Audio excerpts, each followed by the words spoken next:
I'm Sarah Gregson with the Job Gym podcast. Each week we are going to give you some bite-sized information from our courses. We cover everything from SAA to mental health, from mental health to first aid, English, maths and everything in between. Which is why I have the lovely Katie here with me today, who's going to give us a little bit of information about her courses. You know what, Katie? I've had a week. It's been one of them weeks where I've just felt like that. So, I wanted you to tell me a bit more about stress. Oh, Sarah, I can feel your pain there. Times can get really stressful and we can become quite overwhelmed with it. So it's really important we understand what stress is and how we can manage it. So stress is actually our body's response to being under pressure and being threatened. But we can all deal with stress in really different ways. So for something that might really stress you out, like the week you've had, might not actually bother me or bother somebody else. So we all have different ways to deal and to cope with stress. So it depends upon a number of different things how we deal with stress. It can be from the way that we've been brought up to our genetics. And it's just really important that we understand how we deal with stress ourselves so that we're able to manage it and become more resilient in the face of it. So lots of different things can cause stress, like a busy week, having lots on. Financial worries and financial pressure can be a really stressful environment. And, it's just the sort of walk of life that we have. We're going to bump into things along the road that are going to make us feel a little overwhelmed. So it's just important to understand how our bodies can react to it. So with stress, it can actually have a physical reaction with our bodies. It's not just emotional, it's not just in our heads. If we are dealing with a lot of stress over a longer period of time, it can start to show wear and tear in our bodies. Right. So we can start to feel nauseous, we can feel sick when we're stressed. We can have other physical symptoms like sweating, breathing problems, even we might even have chest problems as well. Right. Because stress and too much stress is really unhealthy for us, it then begins to impact our bodies as well. Okay. So what does it feel to be stressed? I'm sure you'll know after the week you've had. After the week I've had. And I'm sure people watching the podcast will know what it feels like to be stressed as well. We can feel anxious, we can be really worried, we can overthink. We might even feel afraid, we might be scared about what could happen with the thing that's causing us stress. Right. It might make some people become angry or aggressive as well. Mm.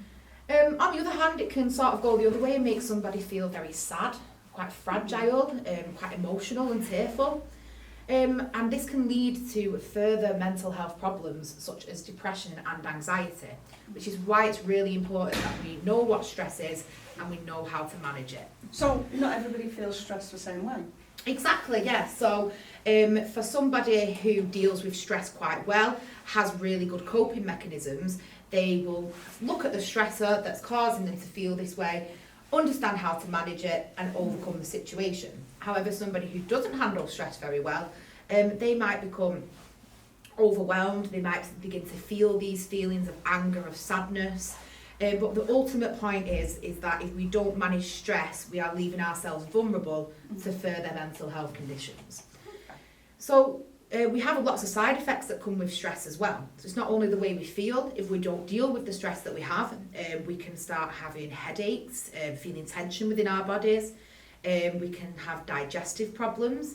It can even go on to lead to chest and heart problems as well. So it's really, really severe. It's really important that we look after our minds and our bodies as well. I can recognise stress in myself. I know when I'm stressed. How can I recognise it in other people?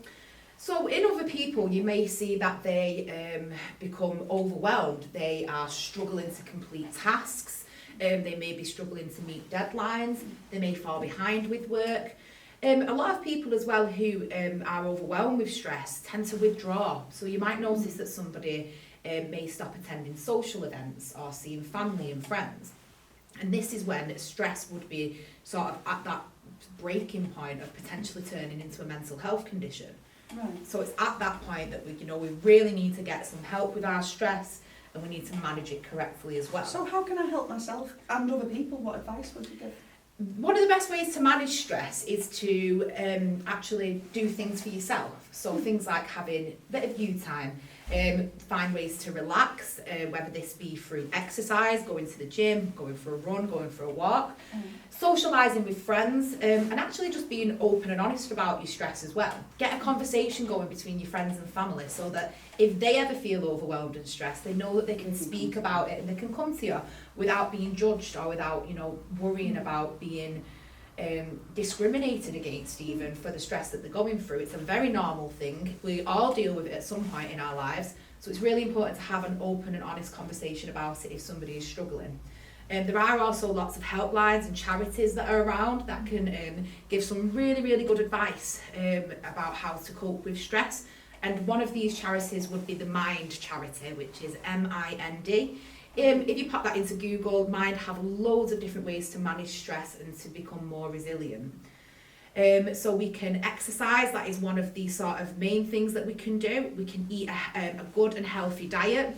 We can relax our muscles. We can do things like yoga, meditation, that is scientifically proven to help people manage stress. Make time for yourself as well, Sarah. Do things that you enjoy, your hobbies, your interests. Make sure you're setting time aside to do that for yourself. And again, lastly, just to reiterate, talk about your problems. Okay, thanks for that, Katie. That's really helpful. No problem. So, bearing this in mind, I know that you do teach for mental health and for wellbeing courses. Could you give us a bit more information about them? How do I get in touch with you? Yeah, of course. So we actually do a full unit about stress on the wellbeing course. We look at different types of stress. We look at how we manage our own stress. And it's a really interesting unit to cover. On the wellbeing course, we also look at things like healthy nutrition and hydration, and also personal safety, how you're able to look after yourself and, you know, protect yourself and your belongings as well.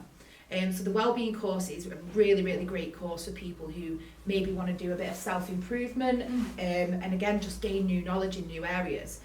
The wellbeing course is part of the mental resilience pathway here at the Job Gym, which involves mental health level 1 and mental health level 2 as well.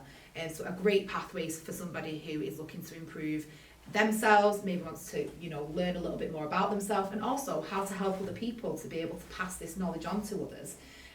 So if you wanted to get in touch and find out more information, you could go onto our Facebook or Instagram pages of the Job Gym. Thanks for that, Katie. That's really brilliant and really interesting. I love it. Thank you. I will take time out for myself and maybe take up a nice hobby. I think that's the key.